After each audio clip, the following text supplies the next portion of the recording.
The large-scale wave of price increases is really coming this time. If you've been shopping at the vegetable market recently, you've surely noticed the prices have risen dramatically. Even ordinary green vegetables now cost about 98 cents to $1.12 per 500 grams. Gin, which is more than 30% higher than before. Other fruits and vegetables have also seen sharp price hikes. You might find this strange. Some vendors say the price increases are due to flooding affecting supply. However, let me tell you, this wave of price hikes started even earlier. From high-speed train ticket prices to utilities such as water, electricity, and gas. And now it's reaching everyday items. Even instant noodles, preserved vegetables, and Lyoganma chili sauce have increased in price. In fact, the fundamental reason behind this relates to recent efforts aimed at stimulating the economy and boosting consumption. We often talk about the three key drivers of economic growth: exports, investment, and consumption. But because of the broader economic conditions, exports and investments have become weak, leaving consumption as the only viable method to stimulate economic growth. However, people feel the economy is poor right now, making money harder to earn. Instead of spending more, they're saving more. In just the first half of this year, household savings increased by about $1.6 trillion. So, how can the authorities encourage spending to stimulate the economy? The only way is to raise prices, particularly on necessities closely related to daily life. You simply can't avoid buying these essentials because you need them to survive. Meanwhile, prices for luxury cars, expensive housing, and other luxury goods have fallen dramatically. Only daily necessities continue to rise in price. At times like this, people remember their resentment towards high housing prices. Many believe high housing prices prevented them from having extra money for other types of consumption, such as traveling. But now, a strange phenomenon has emerged. Even as housing prices drop, people have become even more reluctant to spend. I recall someone once said, "If housing prices don't rise, all other prices will." Perhaps now and in the future, you won't resent high housing prices anymore. Instead, you might even feel that current housing prices are too low, because you'll miss the lower cost of living from the era of high housing prices. The trade war between the United States and China is leaving deep scars, pushing luxury goods manufacturers to the brink of survival. American companies now face a harsh dilemma: either absorb heavy immediate penalties or continue exporting at prices slashed by up to 70%, far from enough to cover production costs, let alone maintain employee salaries. Meanwhile, in China, the scene is even bleaker. Clothing that once sold for 100 yuan is now being wholesaled for mere pennies, yet buyers remain elusive.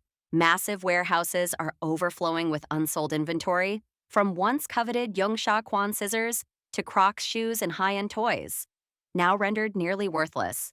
Is there any way out of this crisis, or is this merely the beginning of even greater upheavals? As President Trump's hardline policies and the Chinese Communist Party's resolute responses push both economies into a high-risk gamble. Before we dive into the video, make sure to like and subscribe so you won't miss any updates on global economic and political developments. Who wants these white pants if you don't mind? Take them all to wear. Tens of thousands of pairs thrown away. It's such a shame. U.S. tariffs are hitting hard, affecting all these goods. Physical stores over there have shut down. Big brands from all over, all authentic, won't be shipped anymore. Only 3 days left. Today I'm clearing everything out. Those items you'd normally hesitate to buy. A massive e-commerce warehouse in Yiwu, once a bustling hub of business activity, has gone bankrupt. The warehouse is filled with unsold inventory, from live stream sold items like flashlights and Great Luck lanterns, to a wide array of products such as eternal flower diffusers, makeup tools, wine glasses, car accessories, long socks, circulating fans, and even seemingly worthless items like flower notebooks and shoe racks. Piles of goods, from essentials to junk, are so devalued that even scrap dealers won't take them. The site now attracts live streamers and buyers frantically picking through what's left before it's all forgotten. The speaker invites those interested in scavenging goods in Yiwu to leave a comment for the address, reflecting a harsh reality. The once thriving e-commerce industry is crumbling. Information circulating online shows that many factories in China have announced shutdowns or mandatory leave for workers. On April 9th, an employee from a factory in Jiangsu posted a video sharing, "The machines are idle, yet they tell me I'm spreading rumors. What rumors? We're on leave, waiting for further notice, and forced to look for odd jobs. This is the reality. A netizen asked, when factories shut down, do workers still get paid? Are there any guarantees? The video poster replied simply, nothing at all. On April 8th, Xi'an counter in Xi'an announced that due to the impact of tariffs on orders to the United States and the deteriorating trade environment, the factory would implement unpaid leave on Saturdays and Sundays, offering a living allowance of only 40 to 50 yuan. On the same day, Yihe Furniture Company in Huizhou announced a 5-day closure from April 9th to April 13th, citing severe damage to their import-export operations caused by the new tariff policies. One Chinese netizen shared, foreign trade activities in Yiwu have been halved.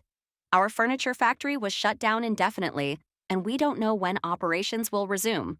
We mainly focus on the U.S. market, and this morning, 70 to 80% of our orders were canceled.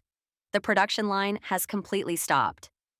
Professor Xi'an of the Aiken School of Business at the University of South Carolina commented, Trump's trade war will cripple China, the so-called world's factory. Some operations may relocate to other countries, but if they don't, China will try to dump its surplus goods onto Asia and Latin America, although it will face significant obstacles. Losing the U.S. market will result in massive unemployment and a wave of bankruptcies. An economic recession is inevitable. On April 8th, one day before the new tariffs took effect, President Trump spoke at the White House, expressing optimism about the trade war. He stated, many countries are eager to do business with us. I'm satisfied with the tariff revenues reaching $2 billion a day. Trump emphasized, I know exactly what I'm doing, and hinted that new tariffs on pharmaceuticals would soon be announced. He also posted on Truth Social, China desperately wants a deal, but they don't know where to start. We are waiting for their call, and it will come. According to senior White House officials, 70 governments have contacted the U.S. to negotiate tariff exemptions. Trump has instructed his team to prepare for negotiations with Japan, South Korea, India, and other countries. One analyst noted, during the previous 34% tariff round, China had the opportunity to concede and negotiate peacefully, but instead, they retaliated with their own 34% tariff, signaling a hardened stance. Now they're on the war chariot and cannot easily step down. If they seek negotiations now, it would be a humiliating self-slap. Xi Jinping's grip on power is already fragile. If this situation escalates, he could be devoured by internal party factions. On April 9th, Chinese Foreign Ministry spokesman Lin Jian declared, the legitimate right to development of the Chinese people cannot be taken away. China's sovereignty, security, and development interests are inviolable. China will continue to take strong measures to safeguard its legitimate rights and interests. He urged the United States to adopt an attitude of equality, respect, and mutual benefit if it wishes to resolve issues through dialogue. An article published by journalist Ling Wei in the Wall Street Journal on April 9th pointed out that communication between the U.S. and China has nearly ground to a halt. The breakdown traces back to a phone call in January between Chinese Foreign Minister Wang Yi and U.S. Secretary of State Rubio. During the call, Wang reportedly admonished Rubio to mind your own business, a phrase omitted from the English transcript but widely reported in the Chinese version and state media. A source revealed Wang Yi brought this upon himself, effectively closing off opportunities for further meetings. Currently, the window for dialogue between the two sides is rapidly closing. Professor Tigris, a financial analyst, wrote on X, many people naively believe the consequences of the tariff war are limited to factory closures, rising unemployment, and a collapsing housing market. They are wrong. For China's young generation, this is not merely an economic crisis. It is the collapse of an entire generational narrative. Decades of reform-era dreams, that hard work could lead to a better life, will shatter under the weight of tariffs and industrial decline. When the regime can no longer maintain stability through economic growth, it will revert to primitive methods, mobilizing the populace, inciting populism, and building external enemy narratives. The real consequence will be that post-collapse anger will not be directed at the regime, but will instead tear apart the middle class, those without political power but with some wealth and a taste for freedom. Not only the aviation sector, but also many other industries, particularly consumer goods and fashion, which are extremely sensitive to production costs and cash flow, have been swept away by the new wave of U.S. tariffs against China. A heartbreaking example of this crisis is the story of Maba, a mid-range fashion brand in China representing thousands of businesses desperately struggling amidst an unprecedented trade storm. In a recent emotional message, Maba's founder did not hide the exhaustion. "We are standing on the brink of collapse after a long period of resistance. Our 6,000 square meter warehouse is packed with products, yet complicated production processes, custom fabrics, and extremely slow inventory turnover have trapped us in deadlock. Honestly, we are not skilled entrepreneurs, just passionate people who built Maba from nothing. Now, stockpiles are stuck, factories are awaiting payment, and we are utterly exhausted." Facing this dire situation, Maba had no choice but to launch an emergency clearance sale from April 27th to April 29th, slashing prices to a minimum just to scrape together enough cash to survive. The founder choked back tears, admitting, "Our clothes are beautiful and of high quality, but our strength is limited. Despite suffering heavy losses, we will start over, holding firmly to the spirit of producing good products." Maba is far from alone. Their story mirrors a broader reality sweeping across China's economy. Towering warehouses crammed with unsold goods, plummeting consumer demand, drained cash flow, and countless businesses teetering on the brink of collapse. The underlying causes are multifaceted. Sky-high tariffs have inflated production costs, stripping Chinese exports of price competitiveness. Domestic consumption has weakened significantly, with Chinese consumers tightening their spending amid slowing economic growth. Massive supply chain shifts towards Southeast Asia and India have deprived Chinese factories of critical export orders. A silent banking credit crisis has further squeezed small and medium-sized enterprises, cutting off vital access to financing. In such a grim landscape, Maba and countless others are being forced to confront a brutal reality: either liquidate assets at fire sale prices to survive or succumb entirely under the crushing weight of a merciless global trade war they never chose. As the world witnesses a new seismic shift in U.S.-China relations, China's latest blow against Boeing, the leading American aircraft manufacturer, has sent shockwaves through the global economic order. On April 15, 2025, Bloomberg reported that China ordered all domestic airlines to halt new Boeing aircraft deliveries and suspend purchases of related equipment and spare parts from the U.S. This bold action directly retaliates against President Donald Trump's unprecedented 145% punitive tariffs on Chinese goods, the highest in the history of bilateral trade between the two powers. This move not only strikes a devastating blow against Boeing, America's industrial crown jewel, but also rattles the entire global aviation industry, still fragile from the COVID-19 pandemic. With China projected to account for 20% of global aircraft demand over the next 2 decades, the timing of Beijing's counterstrike could not have been more critical. Chain reactions are already unfolding, from Wall Street to global aviation supply chains. Boeing's nightmare, from national pride to financial abyss. Following the ban, Boeing's stock plunged 2.5% on the announcement day and continued sinking when the New York markets opened. It is vital to remember that China once accounted for nearly a quarter of Boeing's total production in 2018, making it an irreplaceable cornerstone of the company's global strategy. However, a series of self-inflicted wounds, most notably the 737 MAX crashes in 2019 and the mid-air door failure in 2024, have left Boeing more vulnerable than ever. The Chinese ban now threatens to deliver the fatal blow, potentially spiraling the company into severe financial turmoil. Current estimates suggest Boeing holds at least 28 undelivered 737 MAX aircraft and one 787 Dreamliner designated for Chinese airlines, assets worth billions of dollars. Without the ability to redirect these aircraft to other buyers, they risk becoming dead stock, exerting catastrophic pressure on Boeing's cash flow, production lines, and long-term viability. China's aviation sector, a counterattack laden with risks. From China's side, the Boeing ban also carries substantial risks. Airlines such as China Southern, Air China, and Xi'an Airlines, waiting to receive 10 new 737 MAX aircraft, face the looming threat of severe fleet shortages. Moreover, China's retaliatory 125% tariff hike has made maintaining its existing Boeing fleet prohibitively expensive.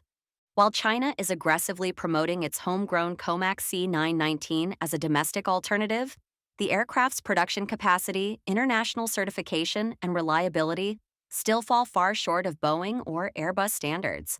The C919 cannot yet substitute for the hundreds of Boeing aircraft currently operating within Chinese fleets, leaving airlines caught in a painful dilemma: retaliate against the U.S. while struggling to maintain operational stability. The Chinese government has preemptively considered financial subsidies for airlines leasing Boeing planes. However, such measures are only temporary. Long-term dependence on aging aircraft and scarce spare parts could erode Chinese airlines' competitiveness in the international arena. Airbus stands to gain, but the global market faces chaos. European manufacturer Airbus seems poised to emerge as the short-term winner as China seeks alternative suppliers. Yet, even Airbus is not immune. Production bottlenecks, surging costs, and geopolitical risks cast a shadow over its ability to meet the sudden spike in demand. Meanwhile, Boeing's attempt to divert its inventory toward India and other emerging markets risks flooding secondary markets, depressing aircraft prices, and squeezing industry profit margins worldwide. The entire aviation supply chain, already destabilized by COVID-19, is now facing renewed disruption. Component suppliers, maintenance companies, and airlines around the globe are scrambling to recalibrate strategies amid persistent instability. Trump's tariff strategy: a double-edged sword. There's no denying that President Trump launched the trade war against China with a frontal assault: massive tariffs intended to force Beijing's hand. But ironically, Boeing, an icon of American industrial prowess, has become one of the first major casualties. The 145% tariffs, while designed to hurt China, have inflicted collateral damage on the U.S. economy as well. Suppliers dependent on Boeing are at risk of bankruptcy. Tens of thousands of American jobs are threatened. Investor confidence in U.S. manufacturing has been deeply shaken. Efforts to decouple the U.S. economy from China, while arguably strategic in the long term, come at a painfully high short and medium-term cost. China, fighting and negotiating simultaneously. Despite its tough rhetoric, Beijing appears to leave the door open for negotiations. Leaks suggest that China would consider re-engaging if the U.S. eased some punitive tariffs. This hard on the outside, soft inside strategy shows that China recognizes the catastrophic economic risks of a prolonged confrontation with the U.S. At the same time, Beijing is actively strengthening economic ties with Southeast Asia, Africa, and Latin America to reduce dependence on the U.S. market. However, replacing the American consumer market's sheer scale is no easy task. What lies ahead for the global aviation industry?